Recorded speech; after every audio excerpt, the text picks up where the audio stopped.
La troisième étape des travaux du Cercle des sages a consisté à réfléchir à la manière dont on peut tenir des conversations difficiles dans un monde en changement.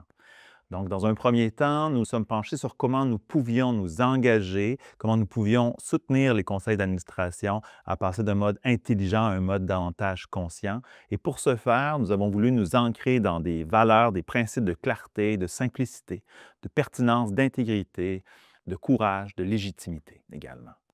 On a voulu voir comment il était possible d'aider les conseils d'administration à faire des choix qui soient ancrés dans le réel pour la pérennité de l'organisation et de ses écosystèmes.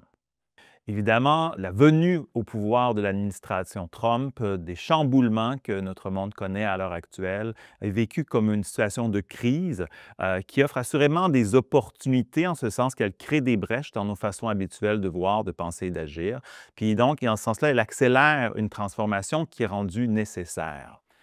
Un des dangers qui nous guette dans ce type d'événement-là, c'est une crispation collective. On parle de possibilité même d'un effondrement éthique, donc en ce sens qu'on ne tient plus à nos valeurs, mais on se laisse simplement déporter par les forces en présence.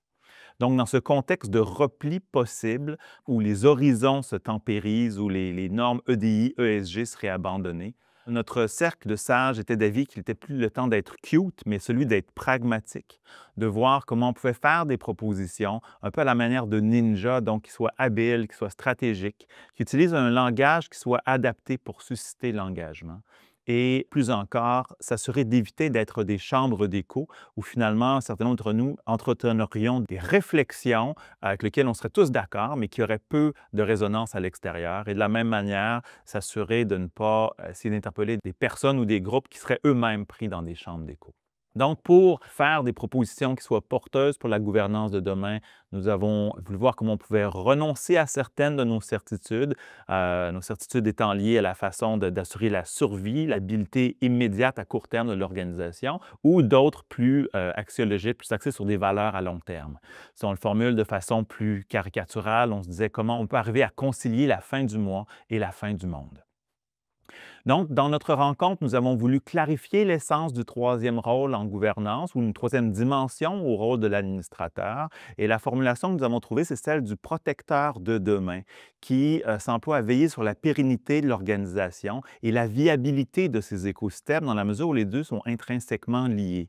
Pour ça, ça présuppose de faire une médiation, une harmonisation, une conciliation des intérêts en présence, notamment entre les générations, d'avoir une conscience aiguë des parties prenantes, notamment les parties prenantes silencieuses, et d'être garant d'un équilibre, donc, entre les intérêts particuliers et les intérêts collectifs.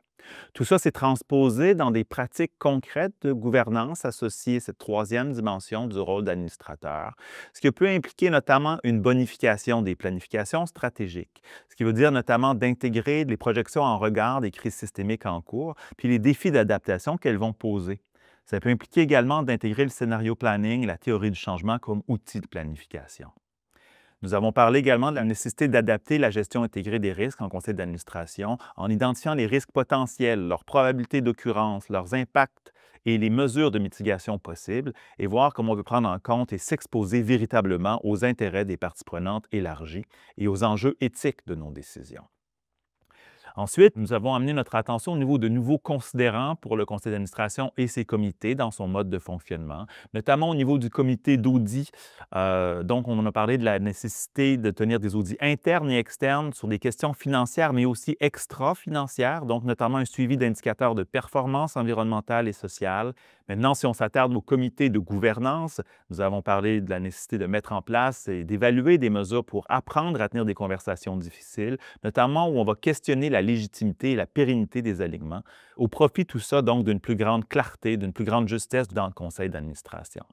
On a parlé également de la formation des membres du conseil aux enjeux des parties prenantes élargies et en fait une bonification des processus élémentaires de gouvernance, notamment en faisant de la place dans l'ordre du jour pour des moments de réflexion obligés quant à la légitimité morale des décisions et à leurs impacts sur la pérennité de l'organisation, de prévoir dans les tours de table une chaise vide pour les parties prenantes silencieuses et des sommaires exécutifs avec des gabarits et des recommandations qui incluent systématiquement les préoccupations de légitimité et de pérennité de l'organisation. Outre ça, nous avons parlé de la nécessité d'impliquer une relève qui est consciente des crises en cours, autant dans des comités consultatifs permanents en soutien au conseil d'administration que dans les conseils d'administration eux-mêmes. Et nous avons évoqué la possibilité d'avoir des nouvelles pratiques outside of the box, notamment dans le fait de tenir des dispositifs, des mécanismes de gouvernance plus participative qui amèneraient dans la conversation les parties prenantes élargies.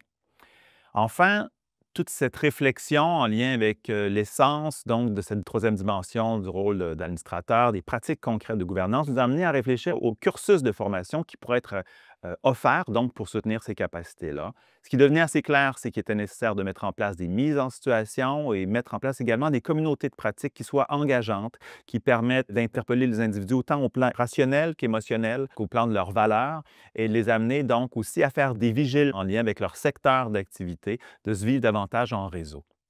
En termes de contenu, certains éléments apparaissaient inévitables, incontournables, notamment le fait d'aider les membres de conseil d'administration à conscientiser l'ampleur et les implications des crises systémiques en cours, d'apprendre à anticiper, à évaluer et à atténuer les risques, et enfin à apprendre à prioriser et à renoncer, notamment dans le contexte de conversations difficiles. Tout ça étant au service de l'articulation, d'une clarification de la boussole, donc des administrateurs de société en lien avec des valeurs, des principes de fond. L'idée étant ici de garder le cap sur des pratiques d'impact qui soient viables dans différentes formes de conseil d'administration, d'offrir une aide finalement qui soit suffisamment bienveillante pour que les administrateurs, les conseils d'administration puissent imaginer de nouvelles façons finalement d'assumer leur gouvernance. Et enfin, surtout, nous avons souligné la nécessité de faire le choix conscient de nous faire confiance, comme administrateurs, comme conseil d'administration, de faire confiance aussi à nos vis-à-vis, faire confiance dans nos capacités collectives.